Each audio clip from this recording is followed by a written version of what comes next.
오늘 말씀은 여러분들 잘 아시는 선한 사마리아인의 비유입니다. 핵심적인 사람이 세 명이죠. 첫째는 레위인과 제사장이고 둘째는 선한 사마리아인입니다.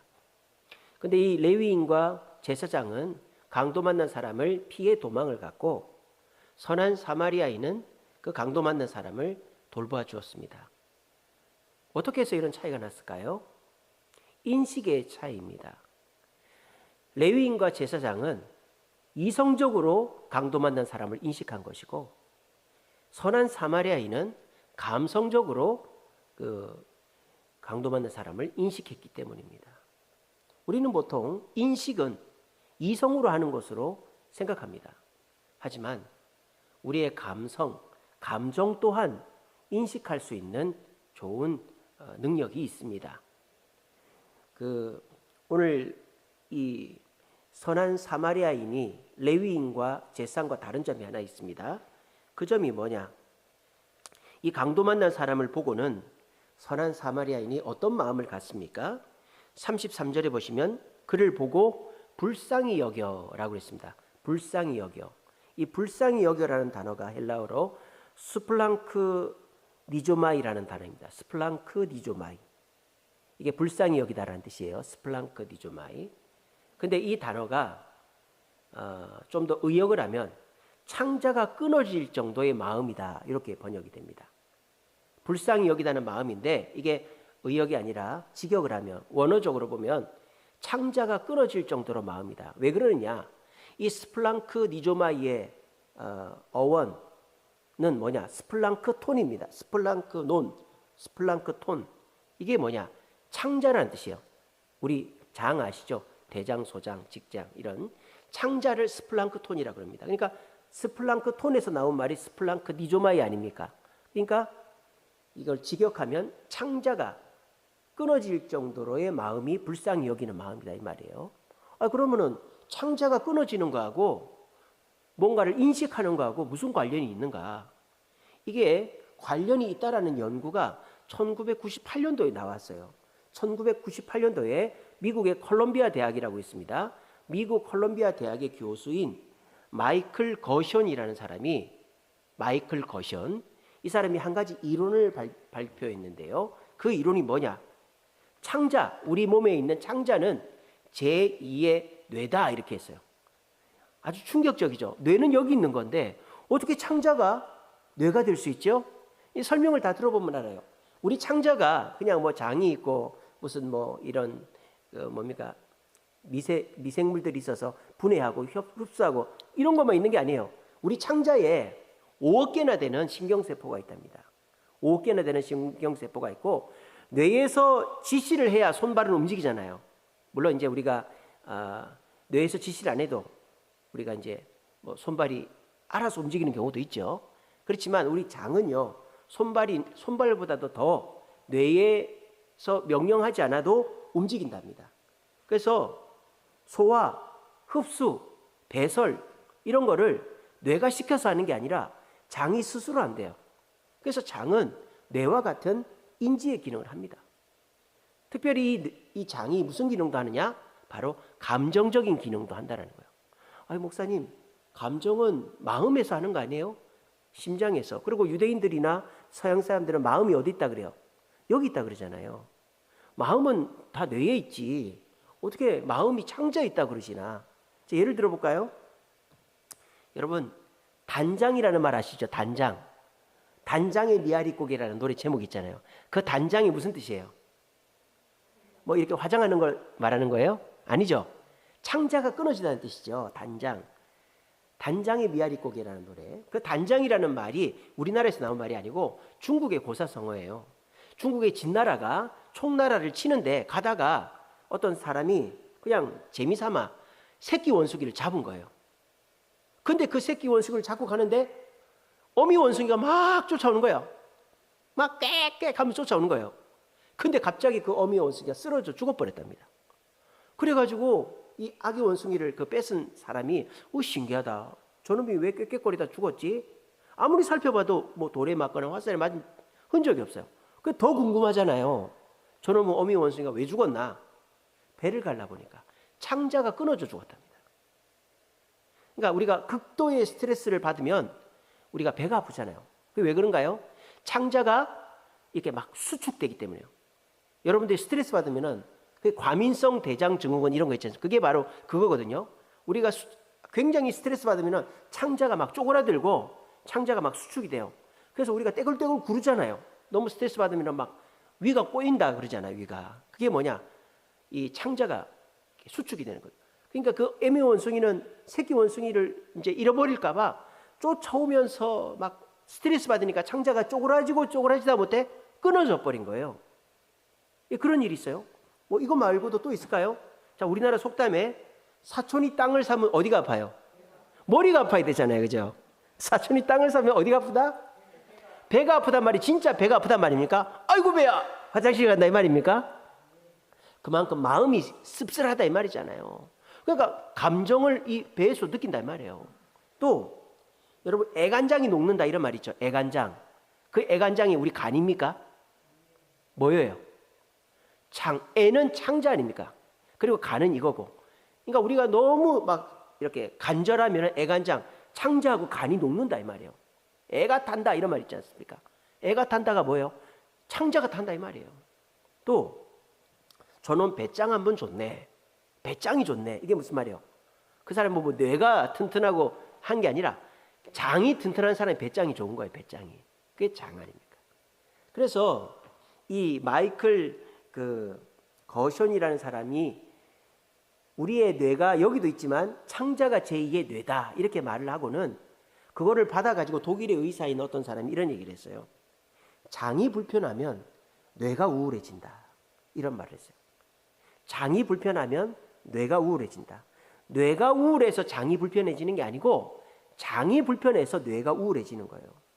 오늘 이 선한 사마리아인은 어떤 사람이에요? 창자가 끊어질 정도의 창자의 고통으로 인하여서 불쌍히 여기는 감정이 생겨났다 이 말입니다. 여러분 사람 몸에 중요한 호르몬이 있는데 대표적인 게 도파민이죠. 도파민은 기쁨 호르몬이잖아요. 기쁨 호르몬. 사람을 막 지쳐있는 사람도 벌떡 일어나가지고 춤추고 일하게 만드는 게 도파민이죠. 그거를 막 자극하는 게 마약 아닙니까? 그죠? 그래서 도파민이라는 게 우리 몸에서 활기를 일으키는데 그게 우리 뇌에서 나온다고 알고 있잖아요. 그죠? 뇌에서는 50%밖에 안 나옵니다. 나머지 50% 장에서 나와요. 그러니까 도파민도 장에서 반이 나와요.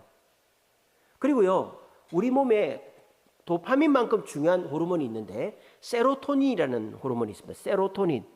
이 세로토닌은 뭐냐면 소위 말하는 행복 호르몬이에요. 행복 호르몬. 우리가 어떨 때 세로토닌이 분비가 되느냐? 마음이 편안할 때. 그리고 만족감을 느낄 때. 이거는 기쁨하고는 좀 다르잖아요. 기쁨은 뭔가 짜릿하고 흥분되고 막 웃음이 나오고 이런 게 도파민이고 세로토닌은 마음이 편안하고 만족감이 느껴질 때 나온답니다. 세로토닌이. 근데 이 세로토닌이 어디서 나올까요? 뇌에서 나와야 될 거 아니에요. 아까 도파민이 뇌에서 나오는 거로 알고 있었잖아요. 근데 뇌에서 반밖에 안 나오고 50%는 장에서 나옵니다. 세로토닌은 95%가 장에서 나온답니다. 그러니까 장이 편안할수록 만족하고 평안하다 이 말이에요. 여러분들도 그렇지 않습니까? 배가 조금 아프고 꼬이고 이러면은 만사가 귀찮죠. 뇌에서 뭘 시켜도 아무것도 안 해요. 왜? 세로토닌이 안 나오니까. 근데 장이 편안하면은 만족감과 평안함을 느껴서 모든 만사를 행복하게 느낀다 이라는 거예요. 그래서 우리 몸을 이제 관장하는 주요 호르몬 중에 도파민은 뇌에서 그래도 나오지만 세로토닌은 만족과 평안을 주는 세로토닌은 장에서 다 나와요. 그만큼 우리 장이 중요하단 말이에요. 근데 지금 이 레위인과 제사장은 머리로 이성으로 불쌍한 사람을 보니까 불쌍하지만은 도와줄 감정이 생기질 않는 거예요. 근데 이 선한 사마리아인은 머리로도 불쌍해 보이고 감정적으로도 이 창자 마음적으로도 애간장이 끓는 막 불쌍히 여기는 그런 마음이 들었기 때문에 그 사람을 위해서 희생하고 봉사할 수가 있었다라는 것입니다. 근데 현대인들을 보면 불쌍하게 보이더라도 행동을 잘 안 합니다. 그죠? 여러분들 거리에 누가 쓰러져 있다. 그러면 그 사람들 뭐 몇 마디 하다가 가버리고 아예 그냥 무관심하고 이런 사람들이 많아요, 요즘에. 옛날에는 뭐 누가 아프다 힘들다 이러면은 그 사람이 불쌍해서라도 우리 아버지, 어머니, 삼촌, 고모같이 보여서라도 끝까지 도와주는데 요즘 사람들은 이 제사장과 레위인처럼 자기 일에 바빠가지고 그냥 모른 척하고 가버립니다. 머리로는 불쌍하다는 걸 알지만 세로토닌과 같이 이 장에서 마음에 이 제2의 뇌인 마음의 장에서 뭔가 불쌍히 여기는 마음이 안 나오니까 돕지를 않는 거예요. 자, 그러면은 어떻게 하면 우리가 불쌍한 사람을 보고 그 사람을 도와줄 행동으로 옮길 그런 마음이 생길까요? 여러분들도 그렇지 않습니까? 근데 여러분들은 그래도 낫죠. 세상 사람들은 불쌍한 사람이 있어도 불쌍하다고 생각이 들어도 그 사람을 돕는 데까지 잘 안 가는데 그래도 여기 계신 분들은 그나마 불쌍한 사람 보면 도와주는 행동이 어느 정도는 나오지 않습니까? 그죠? 내 자식 같고 내 부모 같고 그래서 뭔가를 내가 도와줘야 되겠다는 마음이 있지 않습니까? 근데 우리가 그런 마음이 있을 때에 레위나 제사장처럼 내가 너무 급하다든지 나 먼저 생각하다 보면 안 도와주는 경우들이 있다라는 거예요. 그래서 우리가 마음은 원인데 행동으로 따라주지 않는 불쌍한 사람들을 볼 때 돕지 못하는 그런 우리의 모습을 어떻게 하면 고칠 수 있을까? 어떻게 하면 우리가 이런 선한 사마리아인처럼 불쌍히 여기는 사람을 마음적으로 도와주고 싶은 마음이 생겨서 행동으로 옮길 수 있을까를 오늘 말씀을 통해 깨달으면서 각박해져가는 이 시대 속에서 불쌍한 사람들을 머리로만 아이 불쌍하네 이러지 마시고 행동으로 그 사람을 도와줌으로 우리 모두가 주님을 닮고 그리고 긍휼히 여기는 마음을 가져서 사람들에게 칭찬받고 인정받는 저와 여러분 되시기를 간절히 바랍니다. 자, 그러면 오늘 이 선한 사마리아인이 레위인 제사장과 어떤 것이 다른가? 첫째는요, 관계를 뛰어넘는 마음이 사마리아인에게 있었어요. 관계를 뛰어넘는 마음이 있었어요. 자, 선한 사마리아인은 사마리아인입니다. 사마리아인은 유대인이랑 그냥 원수지간이죠. 왜냐하면 이 사마리아 땅은 아수르에게 점령당해서 아수르 사람들이 혼혈을 시켜버렸잖아요. 이게 와가지고 피를 섞어버렸죠. 그래서 그 이후로 사마리아는 유대인들과 교류하지 않고 그냥 혼혈 민족으로 있어가지고 유대인들이 개 취급했었어요. 그러니까 유대인과 사마리아인은 관계적으로 분리되어 있는 사람들이란 말이에요. 그런데도 불구하고 이 선한 사마리아인은 그 강도 맞는 사람을 도와주었습니다. 근데 레위인과 제사장은 왜 그 사람을 도와주지 않았을까요? 여러분, 강도 맞는 사람이 유대인일까요? 사마리아 사람일까요?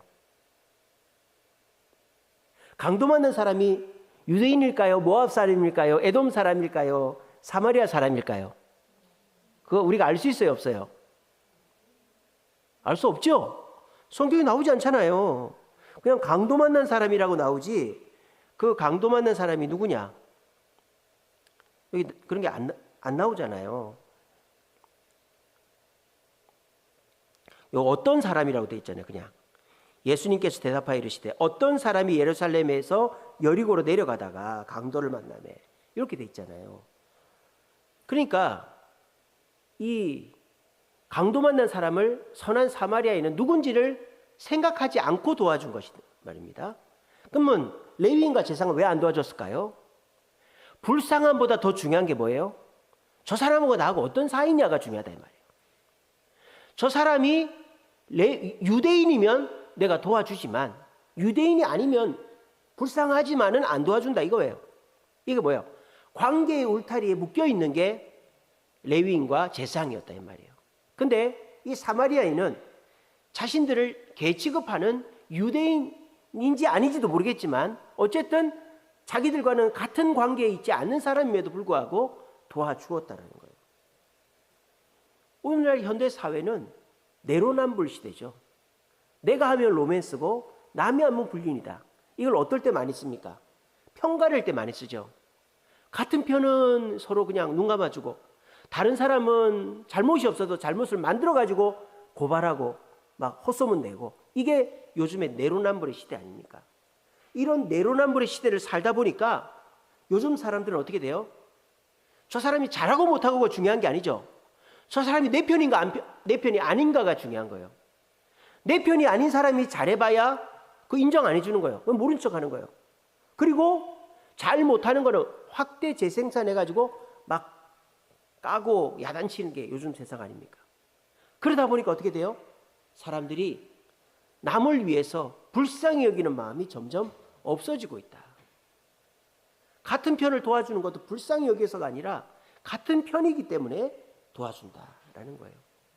그래서 우리가 머리로는 불쌍한 줄 알지만 마음으로 불쌍하다고 생각을 못 해가지고 안 도와주는 이런 주님 보시기에 욕먹을 일을 하지 않으려면 어떻게 해야 되냐? 내로남불이라는 관계의 울타리를 뛰어넘어야 되는 거예요.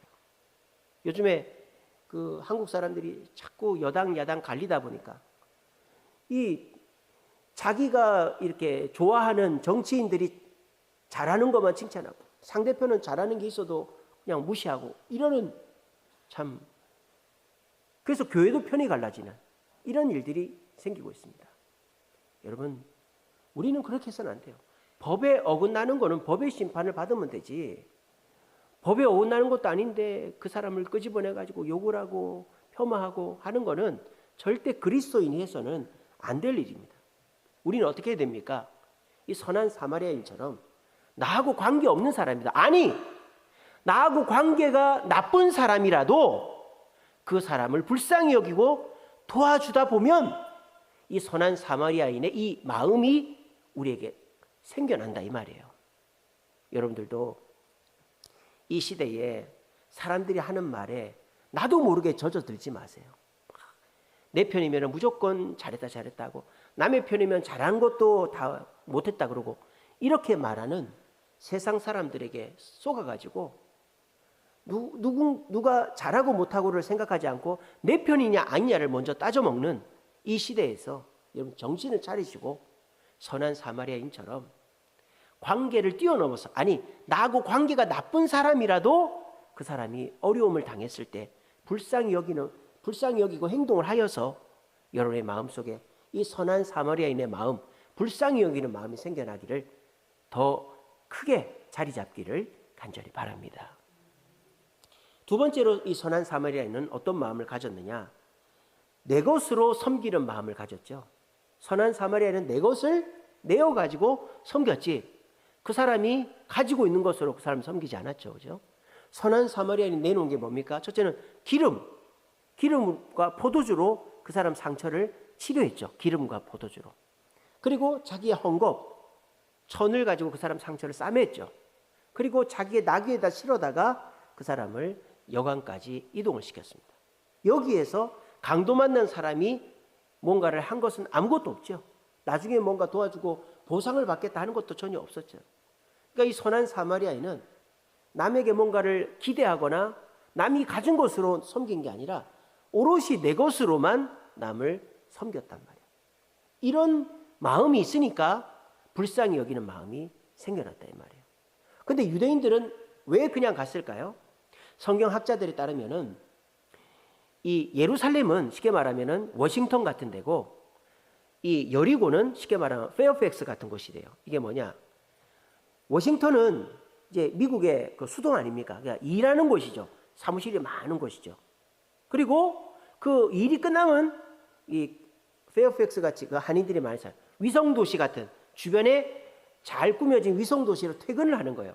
거기서 이제 먹고 자고 하고 아침이 되면 출근하고 퇴근하고 이렇게 하는 것이죠. 여리고는 레위인과 제사장의 일터고 예루살렘은, 그리고 여리고는 그때 당시 지대도 낮고 기온이 온화하고 물이 많고 그래서 여리고는 휴양지였어요. 옛날부터 고대 휴양지. 그래서 레위인과 제사장들이 주로 여리고에 많이 살았다는 거예요. 지금도 그렇죠. 여러분 지금도 예루살렘 성 안에 가면 사람이 물론 살기도 합니다만 굉장히 좁습니다. 그러니까 사람들이 성 바깥에 더 넓게 편안하게 살아요. 그래서 옛날에 레위인들은요, 자기가 레위인이면 1년에 딱 한 번 일주일만 봉사합니다.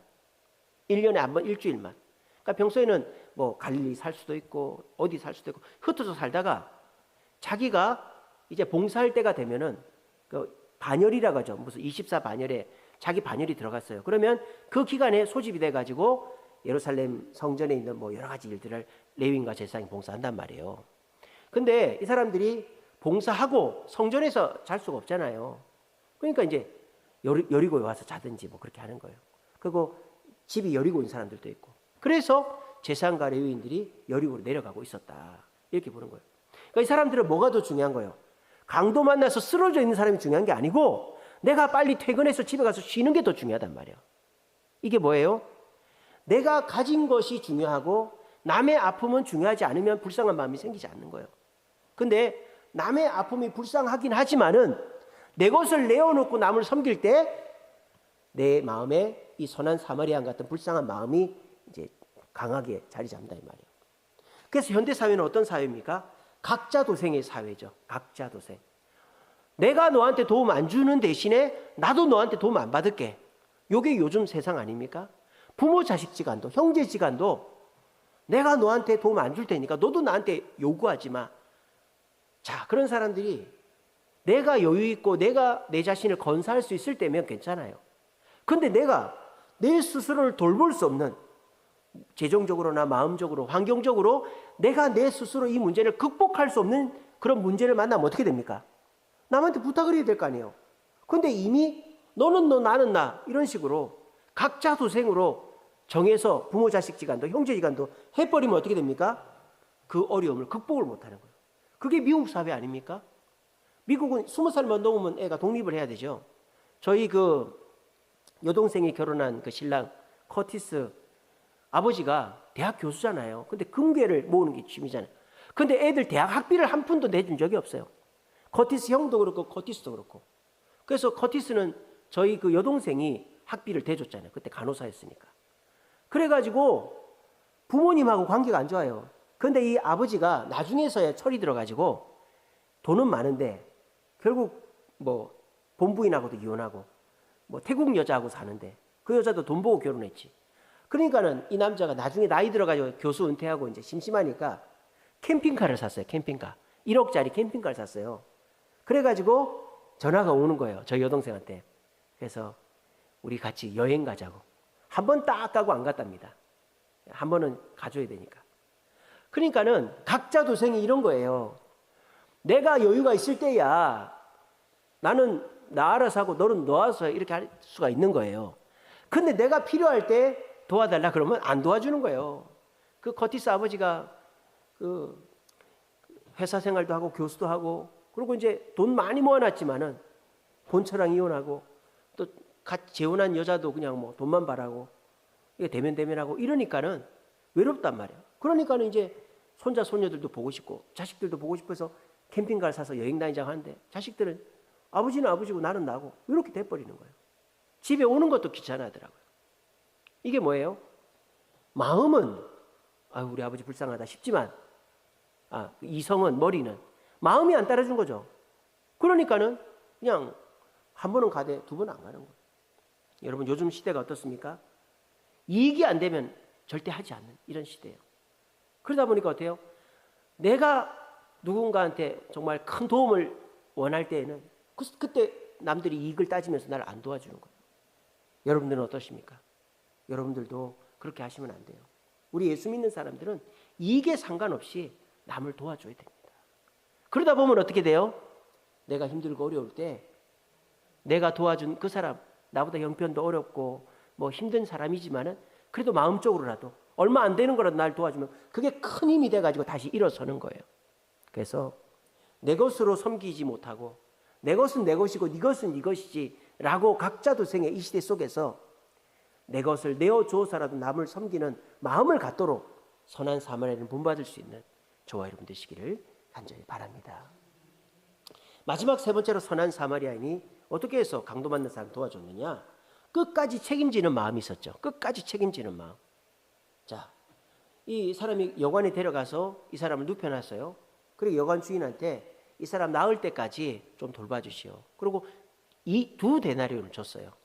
한 데나리온이 요즘 이제 하루 품삯이니까 하루에 뭐 요즘 대한민국 하면 뭐 15만 원, 20만 원 정도는 받으니까 그 정도 주면은 2데나리온이니까 한 일주일은 있을 거 아니에요, 그죠? 그러면 일주일 동안 돌봐주란 얘기예요, 그게. 근데 만약에 이 사람이 일주일에도 못 일어난다, 그럼 어떻게 한다? 돌아오면서 내가 플러스 알파를 갚아주겠다. 그렇게 얘기하고 있는 거예요. 장사를 가는 사람은 그렇죠. 장사 물건을 사서 팔러 갈 때는 돈이 없죠. 물건 사느라고 돈이 없잖아요, 그죠? 근데 물건을 가서 팔고 나면 돈이 생기니까 오면서 주겠다 이 말이에요. 이 선한 사마리아는 끝까지 책임을 지는 거예요. 그런데 이 유대인들은 책임을 지지 않죠. 왜 유대인들이 그 사람들을 안 도와줬느냐? 강도 맞는 사람을. 물론 집에도 빨리 가야 되겠지만은 뒷감당을 자기들이 자신할 수가 없었어요. 어떤 뒷감당이냐? 그 사람이 만약에 돌봐줘도 죽어버리면 어떻게 돼요? 상처난 사람을 돌봐주는 건 율법에 어긋나지 않습니다. 근데 죽어버리면 시체를 만진 게 되잖아요. 그러면 자기가 일주일 동안 성전에 봉사하러 왔는데 그거 못하는 거예요. 그러면 자기 역할을 못해서 책임을 져야 되거나 재상 문제가 생기는 거죠. 그러니까 뒷감당 때문에 내가 재상의 일을 해야 되는데 괜히 저 사람 도와주다가 갑자기 저 사람이 죽어버리면은 내가 이제 뒤에 가서 큰일 나니까 안 도와줬다 이 말이에요. 이게 뭐예요? 계산적인 거죠. 계산적인 거. 사람을 도와줄 때는 계산을 하면 안 되죠. 얼마가 든지 일단은 고쳐놓고 도와주고 봐야 되는데 계산을 하다 보면은 우리가 불쌍한 마음이 싹 사라진다 이 말이에요. 근데 오늘날 시대가 어떤 시대예요? 계산주의 시대다는. 다 더치페이 하죠. 요즘 애들 보면요, 다 n분의 1이에요. 요즘 회사에서도 회식을 하면 부장님 내고 이런 거 없어요. 부장님이 내고 이러니까 부장님이 안 가잖아요. 그러니까 이제 뭐 법인카드 내는 자리 아니면 안 가고 대부분 다 보면 더치페이를 하죠. 회사에서도. 그리고 요즘은요, 딩크족이라고 하죠. 더블 인컴 노 키즈의 첫자 맞다서 딩크족. 애를 안 낳죠. 왜? 애를 낳는 것도 계산을 하는 거예요. 애를 낳아가지고 애를 몇 억을 들여서 키우느니 그 돈 우리가 해외여행 다니면서 즐겁게 쓰는 게 낫겠다. 그 얼마나 어리석은 짓입니까?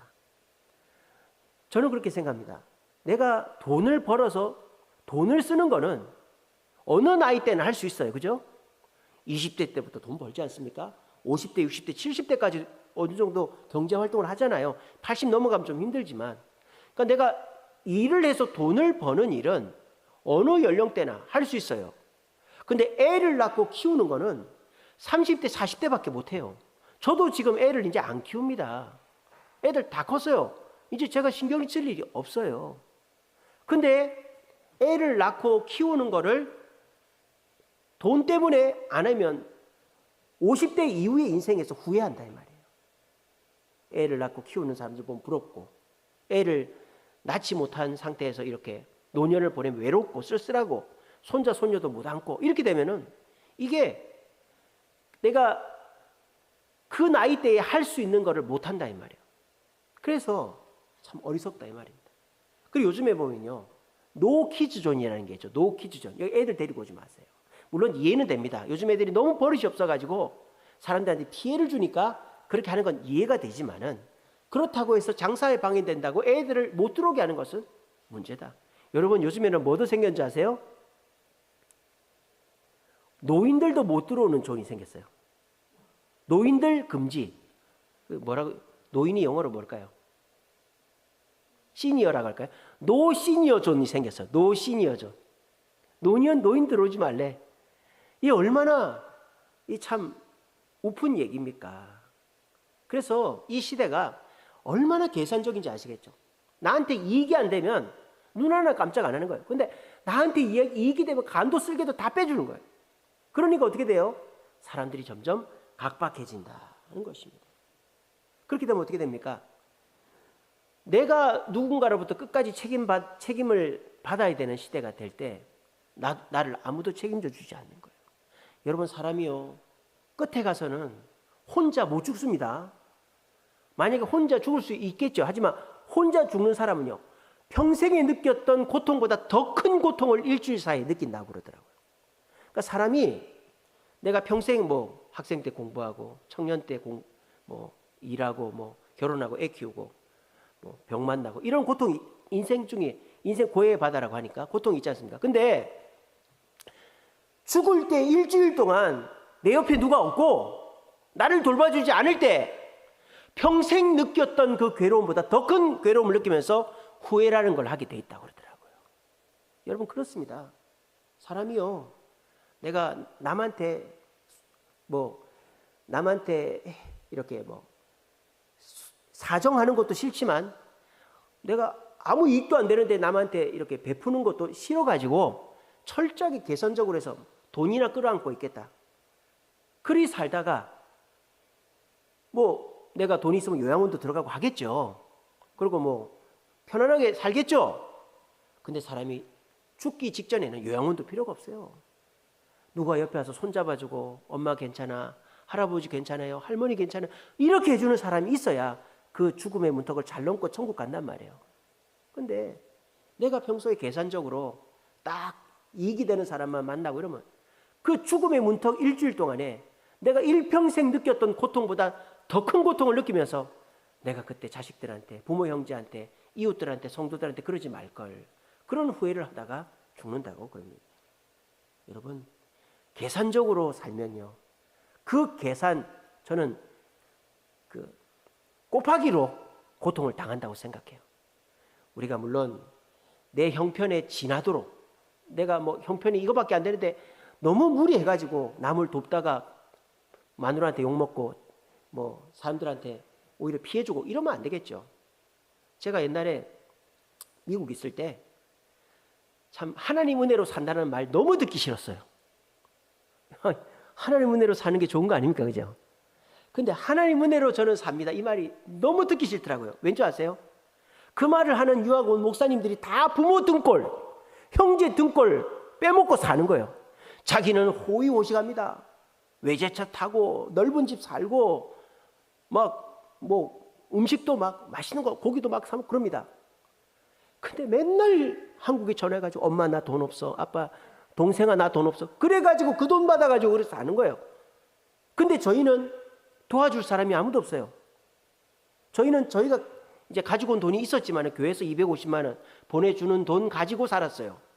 우리는 한 푼이라도 아껴가지고 외국인 마트 안 가고 중국인 마트 가고 H마트라고 어디 워싱턴 가면 돼. 근데 목사님들 워싱턴까지 4시간 걸려. 거기 일주일에 한 번씩 가요. 왜? H마트 가가지고 장 이만큼 봐가지고 한국 음식 해먹고 그러는 거.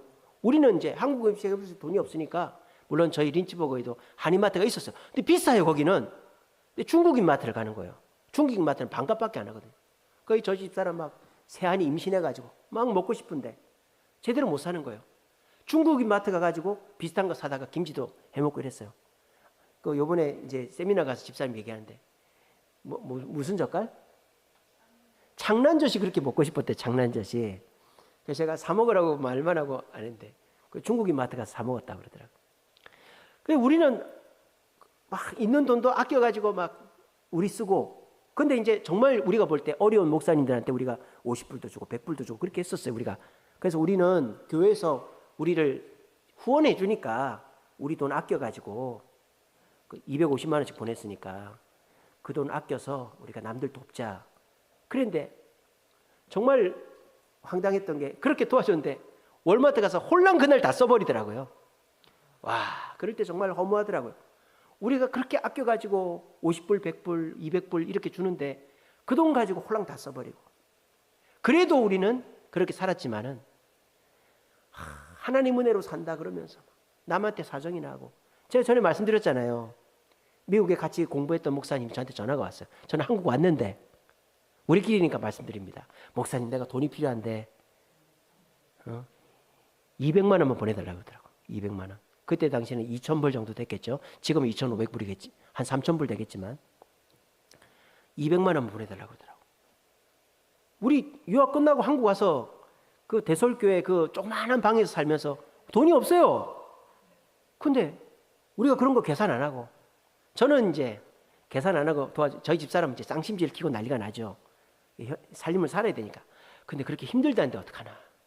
200만 원 보내줬어요. 아직 지금 2013년도니까 13년이 지나도 연락이 없습니다. 근데 지금 그 목사는 어떻게 된지 아세요? 담임 목사가 됐어요. 버지니아 비치의 어떤 교회 담임 목사가 돼서 교단 신문에도 나오더라고요. 근데 까먹었는지 일부러 안 주는 건지 아무 소식이 없어요. 저는 은혜로 산다 이 말 정말 함부로 쓰면 안 돼요. 자기가 삶을 어떻게 사는지를 보고, 개척교회 목사님들도 그렇지 않습니까? 간판만 세워놓고 막 동기 목사님 뭐 자기 다니던 교회 목사님 다 전해가지고 후원 한 3, 400 받아가지고 교회 간판만 세워놓고 사는 분들도 계세요. 그러니까 우리가 이렇게 계산적으로 살다 보면 그거 어디 안 갑니다. 저는요, 남한테 사정해가지고 남의 돈 받아가지고 그걸 남의 돈 무서운지 모르고 막 이렇게 저렇게 받아가 쓰는 사람이요, 나중에 하나님이 그거 다 가져간다고 저는 생각합니다.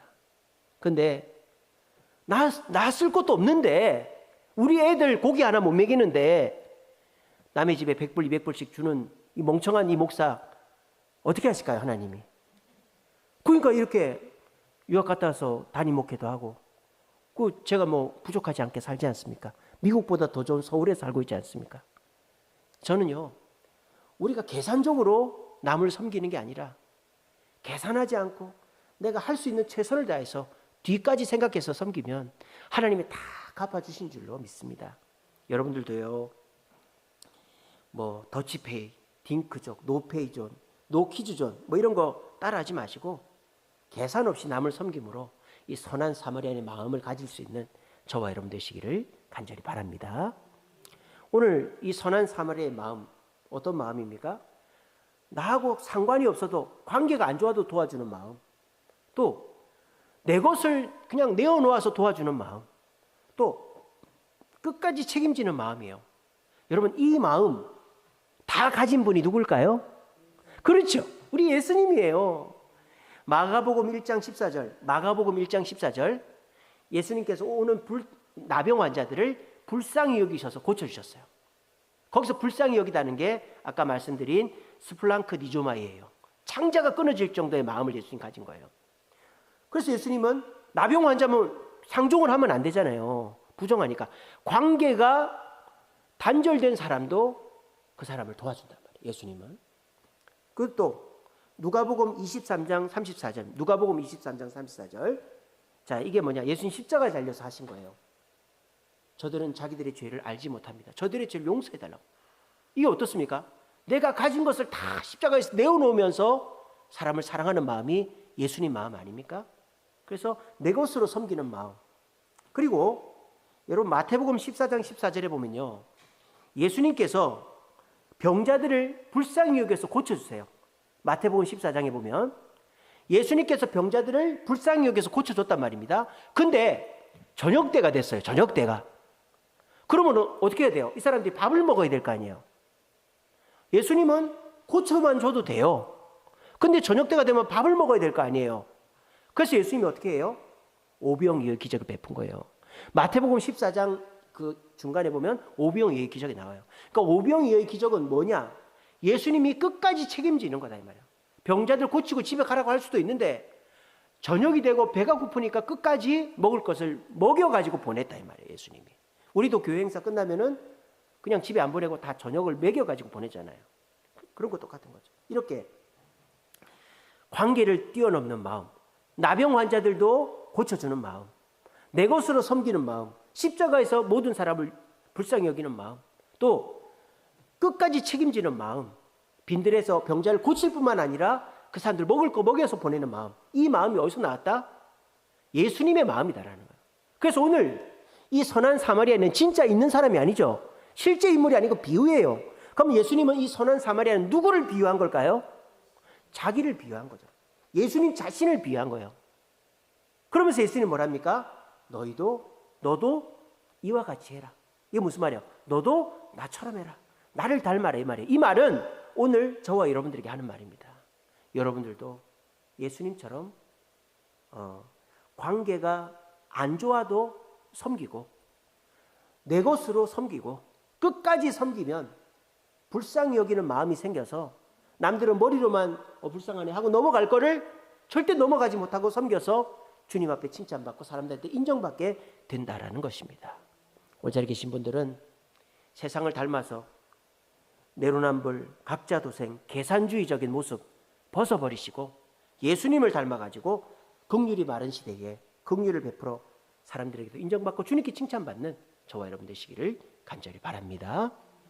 말씀을 맺겠습니다. 1982년도에 케네디 대통령의 보좌관을 지낸 존 나이스비트라는 사람이 메가트렌드라는 책을 썼어요. 메가트렌드, 그러니까 엄청나게 큰 유행 이런 뜻이죠. 그러니까 1982년도에 썼는데 그 책 제목이 뭐냐? 하이테크 하이터치라는 책입니다. 하이테크 하이터치. 하이테크가 뭐예요? 기술이 높다 이 말이죠. 하이터치는 뭐예요? 사람들에 대한 관계, 감정 이런 걸 말하는 거예요. 그래서 쇼 나이스비트라는 사람이 쓴 메가처치라는 책의 내용이 뭐냐? 기술이 발전하면 발전할수록 사람들은 관계와 감정적인 것을 더 그리워하게 돼 있다 이 말이에요. 왜? 기술은 사람의 감정을 만들어내지를 못하기 때문이죠. 오늘날 시대가 딱 그렇죠. 오늘날 시대가 하이테크의 시대이지만 하이터치가 안 되는 시대죠. 그래서 AI 때문에 이제 자율주행, 우리나라에서도 자율주행이 됩니다. 현대에서 하는 게 아니라 테슬라 차 중에 몇 개는 운전대 안 하고 내비게이션 딱 찍어 놓으면 지가 알아서 운전합니다. 그리고 현대자동차, 기아자동차에서 2028년도까지 AI 로봇을, 피지컬 AI를 25,000대인가를 그 공장에 도입하겠다 그렇게 발표를 했죠. 그러니까 이제는 우리 이번에 세미나 다녀온 것도 AI 시대 아닙니까? 그래서 AI가 하이테크의 시대로 우리를 이끌고 가는 거예요. 그러면 조금 더 지나면 어떤 시대가 오느냐? AGI 시대가 옵니다. AGI. 이거는 뭐냐? AI는 AI인데 제너럴한 AI. 모든 걸 다 할 수 있는 범용 AI 시대가 옵니다. 그렇게 되면 어떻게 되느냐? 우리가 지금 고민하고 있고 해결 못하는 문제들을 AGI가 다 해결할 겁니다. 우주는 어떤 곳일까? AGI가 그 정답을 줄 것입니다. 또 기후, 우리 지금 뭐 태풍, 지진 이런 거 겨우겨우 이제 얼마 전에 몇 분 전에 예측해서 대피하고 이런 정도잖아요. 기후의 난제들을 해결합니다. AGI가. 또 에너지 문제, 우리가 지금 태양열 에너지 이런 친환경 에너지 문제도 AGI가 해결할 겁니다. 그리고 의학, 우리가 어떤 뭐 장기라든지 뭐 암이라든지 또 죽음까지도 의학적인 문제도 AGI가 답을 내놓을 것입니다. 그러니까 우리는 하이테크 시대를 살고 있어요. AI와 AGI가 기술의 최첨단을 달리고 있습니다. 근데 이것들이 사람과의 관계, 감정까지는 발전을 시키지 못하고 있다. 그래서 기술이 성장할수록 우리는 허무해지고 있다라는 것입니다. 그러면 하이터치는 누가 만드는 걸까요? AGI나 AI가 만드는 게 아니라 바로 교회에서 만드는 거예요. 앞으로 세상이 기술적으로 발달할수록 교회는 부흥할 것입니다. 어떤 교회? 불쌍히 여기는 교회. 스플랑크 니조마이를 실천하는 교회는 부흥할 것입니다. 그냥 대충 저 사람 불쌍하네, 뭐 돈 한 푼 지어주고 끝나고 이러는 교회는 부흥 안 하죠. 그런 거 누구나 하니까, 국가에서도 하니까. 근데 이 선한 사마리아인처럼 관계를 뛰어넘어서 불쌍히 여기고 내 것으로 불쌍히 여기고 끝까지 책임지는 불쌍히 여기고 그런 사람이 없잖아요, 요즘 세상에. 근데 그런 사람이 있으면 어떻게 되겠어요? 그 사람 때문에 교회로 오겠죠. 또 그렇게 섬기는 사람들이 있는 교회는 하나님 역사하시겠죠. 그럼 그 사람이 와서 예수를 믿고 변화가 되는 거예요. 그러니까 하이터치는 세상에서 이제는 사라졌기 때문에 교회에서만 배울 수가 있다는 거예요.